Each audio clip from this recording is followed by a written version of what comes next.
Okay, guys, quick real estate update. Obviously, the real estate market across the country has been great. Summit County, Colorado's been off the charts. Short-term rentals are a big part of what happens in resort communities like Summit or Vail or Winter Park, wherever it is.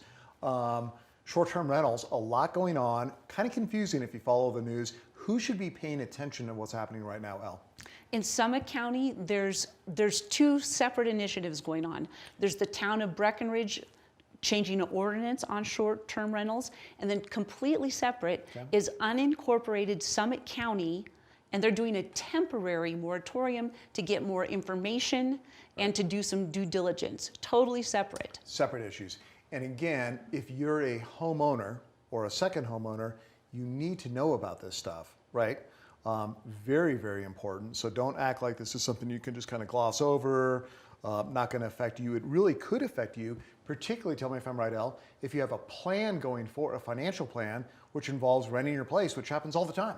Well, Scott, it can be a financial plan. It could also be inheritance. It can be your retirement, or just even the ability that should anything ever happen to you in your life, you did your due diligence with your HOA, so you think you have the ability to short-term rent.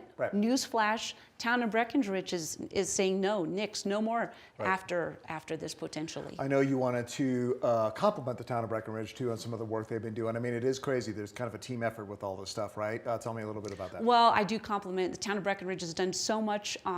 They're working diligently to address a very complex issue.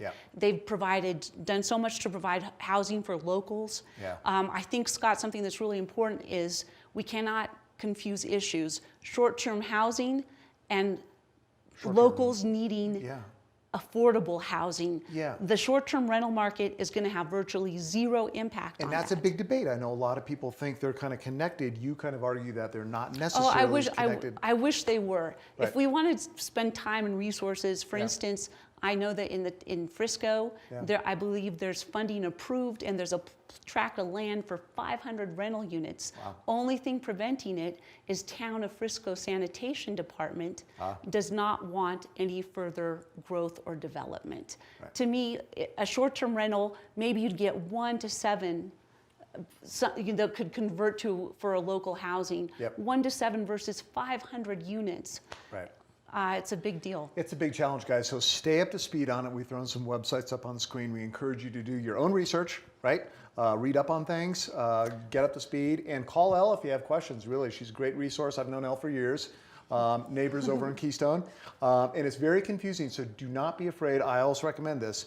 Don't be afraid to ask dumb questions. We're all asking those questions. Yeah, and because it is confusing. Two separate initiatives, and don't confuse one topic to the other. Short-term rentals, separate from local housing, separate from being angry about overcrowding and how to handle overcrowding, which may or may not be coming from short-term rentals. Right, exactly. Okay, stay informed, do your own research, call Elle if you have questions, and thanks for tuning in to TVA Summit. Thank you, Elle. Thank you, Scott.